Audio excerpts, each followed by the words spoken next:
നമസ്കാരം. എല്ലാവരെയും ഞാൻ സ്വാഗതം ചെയ്തുകൊണ്ട് ഇന്നത്തെ വീഡിയോയിലേക്ക് കടക്കുന്നതിന് മുൻപേ ഇതുവരെയും എന്നെ സപ്പോർട്ട് ചെയ്ത എല്ലാവർക്കും ഞാൻ നന്ദി രേഖപ്പെടുത്തിക്കൊള്ളുന്നു. തുടർന്നും എല്ലാവരുടെയും സപ്പോർട്ട് എനിക്ക് ഉണ്ടാവണമെന്ന് അഭ്യർത്ഥിച്ചുകൊണ്ട് വീഡിയോയിലേക്ക് കടക്കുന്നു.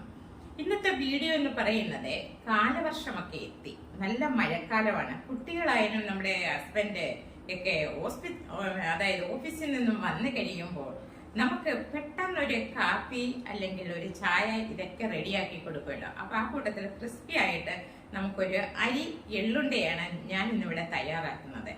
ആ കൂട്ടത്തില് ഒരു ഉലുവാൻ നെയ് കോഫി. നമ്മുടെ ഇന്നത്തെ കുട്ടികൾക്ക്, ഇന്നത്തെ തലമുറയൊക്കെ ഉലുവാൻ നെയ് കോഫി എന്താണെന്ന് അറിയത്തില്ല. ഞാൻ കഴിഞ്ഞ വർഷം ഒരു ഉലുവാൻ നെയ് കോഫി ഞാൻ ഇട്ടിരുന്നു. ഇന്ന് അതുപോലെ തന്നെ വേറൊരു വീഡിയോ ആണ് ഉലുവാൻ നെയ് കോഫി ഞാൻ ഇന്ന് തയ്യാറാക്കുന്നത്.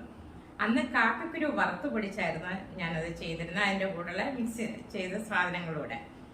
അപ്പൊ ഇത് നമ്മൾ ഉലുവ നെയ് കോഫി എന്ന് പറയുമ്പോൾ നമ്മൾ അന്ന് പണ്ട് കാലങ്ങളിൽ നമ്മുടെ വീടുകളിൽ ഇത് കൂട്ടി റെഡിയാക്കി നമ്മൾ പൊടിച്ചു വെച്ചേക്കുമായിരുന്നു. പെട്ടെന്നൊരു ഗസ്റ്റ് വന്നാൽ നമുക്ക് കാപ്പി റെഡിയാക്കാൻ വേണ്ടി. അങ്ങനെ ഒരു നെയ് കോഫി ഞാൻ ഇവിടെ പരിചയപ്പെടുത്തുകയാണ്. പക്ഷെ ഇതിൽ ഇന്ന് കാപ്പിക്കുരു ഇല്ല, വേറെ രീതിയിലാണ് ഞാൻ ഇന്ന് കാണിക്കുന്നത്. അപ്പൊ എല്ലാവരെയും ഞാൻ ഒരിക്കൽ കൂടി സ്വാഗതം ചെയ്തുകൊണ്ട് ഇന്നത്തെ വീഡിയോയിലേക്ക് കിടക്കുന്നു. സ്വാഗതം. ഇത് 1/2 ഗ്ലാസ് അരിയാണ്. 1/2 ഗ്ലാസ് റൈസ് ഞാൻ കഴുകി വെച്ചിരുന്നതാണ്. ഇത് 1.5 ഗ്ലാസ് വെള്ളമുണ്ട്. ഇത് രണ്ടും ഞാൻ സെപ്പറേറ്റ് വറുത്ത് എടുത്തതിന് ശേഷം തിരിച്ചു വരാം. ഇത് സെപ്പറേറ്റ് വറക്കുക, ഇത് സെപ്പറേറ്റ് വറയാക്കി, ഇത് രണ്ടും വറയാക്കി എടുത്തതിന് ശേഷം നമുക്ക് തിരിച്ചു വരാം. ഓക്കെ, നമ്മൾ റൈസ് ഇതിലേക്കിട്ട് വറയാക്കുകയാണ്. നല്ലതായിട്ടൊന്ന് കുറച്ചൊന്ന് വറയായി കഴിയുമ്പോഴത്തേക്ക് നമുക്കെടുത്ത് മാറ്റണം. ഇതിനകത്ത് ചെറിയ വെള്ളത്തിൻ്റെ ജലാംശമുണ്ട്. ഇത് നല്ലതുപോലെ ഒന്ന് വറുത്തെടുത്തിട്ട് തിരിച്ചു വരാം. ഓക്കെ, ഈ റൈസ് നല്ലതുപോലെ കഴുകി വെള്ളം പോകാൻ വെച്ചതിന് ശേഷം നമ്മൾ ഇതിനകത്തിട്ട് വറുത്തത്. എള്ളും അതുപോലെ തന്നെ നമ്മൾ കഴുകി വെള്ളം പോകാൻ വെച്ചതിന് ശേഷം ഇനി നമ്മൾ വറുത്തെടുക്കാൻ പോവുകയാണ്. ഓക്കെ, ഇത് 1.5 ഗ്ലാസ് എള്ളായിരുന്നു. ഞാൻ ഇന്നലെ ഇപ്പം മഴയല്ല, ഉണങ്ങാൻ പറ്റത്തില്ലല്ലോ, അതുകൊണ്ട് ഇപ്പോൾ എള്ള് ഇതാ വറയായിട്ടുണ്ട്. എള്ള് പൊട്ടാൻ തുടങ്ങി. വറയാവുമ്പോഴാണ് എള്ള് പൊട്ടുന്നത്. കണ്ടോ, എള്ള് പൊട്ടി തുടങ്ങി. അപ്പം ഞാനിത് ഗ്യാസ് ഓഫ് ചെയ്യാണ്. ചെറിയ ഫ്ലെയിമിലിട്ടാണ് വറുത്തത്. ഇത് വറയായതുകൊണ്ട് ഞാൻ ഗ്യാസ് ഓഫ് ചെയ്യട്ടെ. ഇത് ജീരകത്തിൻ്റെ പൗഡർ.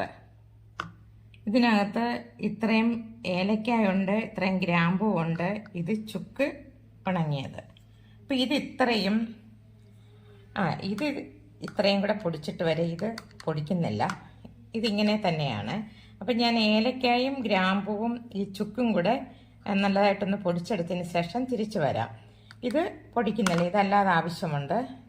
ഇത് ജീരകത്തിൻ്റെ പൗഡറാണ്. ഓക്കെ, ഇത് ഇത്രയും ചെയ്തതിന് ശേഷം തിരിച്ചു വരാം. ജീരകം വറക്കാൻ ഞാൻ മറന്നുപോയി, അതുകൊണ്ട് സെപ്പറേറ്റ് ഇട്ടൊന്ന് വറുത്തെടുക്കുകയാണ്.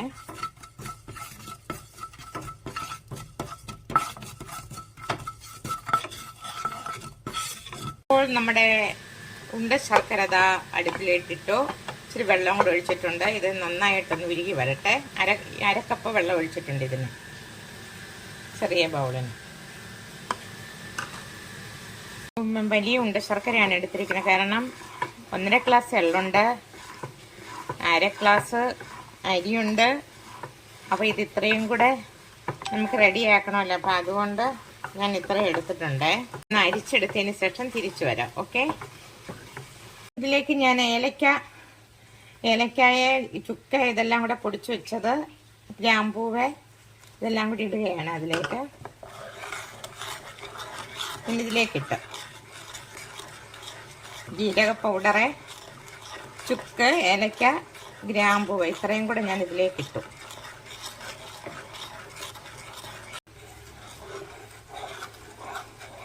ഇപ്പം ഞാൻ ഇതിനകത്ത് എള്ളിൻ്റെ കൂടെ റൈസാണ് ഇട്ടിരിക്കുന്നത്. നിങ്ങൾക്ക് വേറെ എന്തുമാകാം. ഞാൻ എല്ലാവരും അങ്ങനെയൊക്കെ ചെയ്യുന്നില്ല, ഞാനതുകൊണ്ട് ഇന്ന് റൈസ് ആക്കിയതാണ്.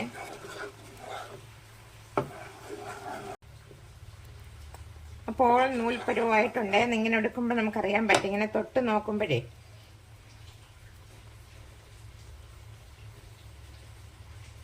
ഇങ്ങനെ ഒട്ടണം. ആ പരുവത്തിൽ ഞാൻ ഗ്യാസ് ഓഫ് ചെയ്യണേ. ഇട്ടതിന് ശേഷം കത്തിക്കാം.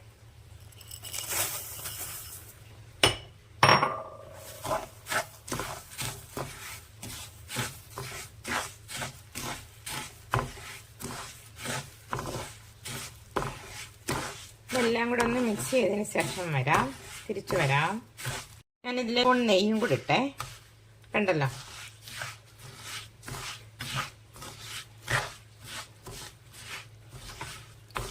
ഓക്കെ, ഞാനിതൊന്ന് ഒരു പാത്രത്തിലേക്കൊന്ന് ചേഞ്ച് ചെയ്യട്ടെ.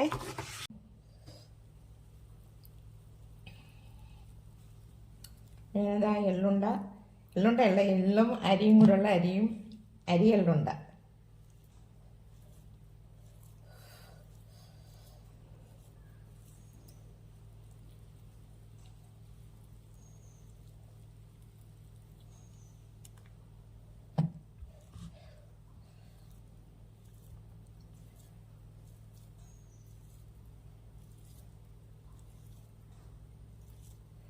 കയ്യിൽ ഒട്ടുകയാണെങ്കിൽ അല്പം നെയ്യ് തൂക്കണം.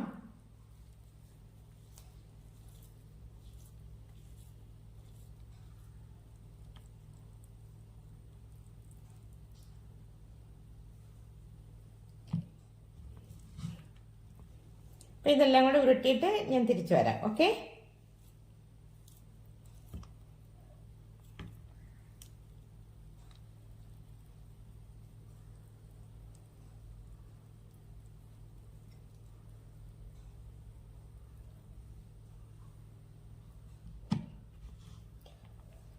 തിരിച്ചു വരാം. അപ്പോൾ ഇതിനകത്ത് ജീരകം ഇട്ടിട്ടുണ്ട്. ഇനി ഇത്രയും ഏലക്ക പൊടിച്ചതിടുന്നു. ഇനി ഇത്രയും ഉലുവ പൊടിച്ചതിടുകയാണ്. ഉലുവ നെയ് കോഫിയാണ്. ഇനി അതിലേക്ക് ഞാൻ നെസ്കോഫിയാണ് ഇടുന്നത്. മറ്റേ കോപ്പിപ്പൊടി ഇല്ല, കാപ്പിപ്പൊടി വറുത്തത് ഇല്ല. അതുകൊണ്ട് ഞാനിപ്പോൾ തൽക്കാലം ഇതിട്ട് കാണിക്കുകയാണ്. നിങ്ങൾ കാപ്പിപ്പൊടി വറുത്തതോ അല്ലെ സാധാരണ നെസ്കോഫിയോ വാങ്ങിക്കുക. ഞാനിപ്പോൾ ഇത് ബ്രൂ കോഫിയാണ് ഇട്ടിരിക്കുന്നത് കാണിക്കാൻ വേണ്ടി. ഓക്കെ, അപ്പോൾ ഇത് നല്ലതുപോലെ തിളച്ചതിന് ശേഷം തിരിച്ചു വരാം. ഓക്കെ, എന്താ പറയുക, ജീരകം, ഉലുവാപ്പൊടി, ഏലക്ക, നെസ്കോഫിയും കൂടാണ് ഞാൻ ഇട്ടിരിക്കുന്നത്. അപ്പോൾ ഇനി ഇതെങ്ങനെയാണ് റെഡിയായി കൊണ്ടുവരട്ടെ. ഓക്കെ, എന്നിട്ട് തിരിച്ചു വരാം. ഇത് ജീരകം നല്ലതുപോലെ തിളയ്ക്കാൻ വേണ്ടിയാണ് ഞാൻ ഇട്ടിരിക്കുന്നത്. ഇങ്ങനെ നമ്മൾ സാധാരണ കാപ്പി കുരു വറുത്ത് പൊടിച്ച് ആണ് ഇങ്ങനെ പാൽ കോഫിക്ക് പകരം ഇങ്ങനെയാണ് ചെയ്യാറുള്ളത്. ഇപ്പം കാപ്പിക്കുരു എൻ്റെ കയ്യിൽ ഇല്ലാത്തതുകൊണ്ട് ഇവിടെ സ്ഥിരം ഇത് നെസ്കോഫിയാണ് ഉപയോഗിക്കുന്നത്. അതുകൊണ്ട് ഞാൻ ഇതിട്ട് കാണിക്കുന്നു എന്നുള്ളതേ ഉള്ളൂ. ഓക്കെ, മിൽമയുടെ നെയ്യാണ് എടുത്തിരിക്കുന്നത്. ഇതാണ് നമ്മുടെ നെയ് കോഫി. കണ്ടല്ലോ, പണ്ട് നമ്മുടെ വീടുകളിലൊക്കെ പാലില്ലായിരുന്ന സമയത്ത് ഈ നെയ് കോഫിയാണ് കൊടുത്തുകൊണ്ടിരുന്നത്. ഇത് പാൽ കോഫിയാണ്. അപ്പം ഞാൻ ഓർത്ത് പാൽ കോഫിയും കൂടെ റെഡിയാക്കാമെന്ന് വിചാരിച്ചാൽ അതങ്ങനെ നമ്മുടെ എള്ളുണ്ട. കണ്ടല്ലോ, അപ്പോൾ നമ്മുടെ ഉലുവ നെയ് കോഫി എല്ലാവർക്കും ഇഷ്ടപ്പെട്ടെന്ന് കരുതുന്നു.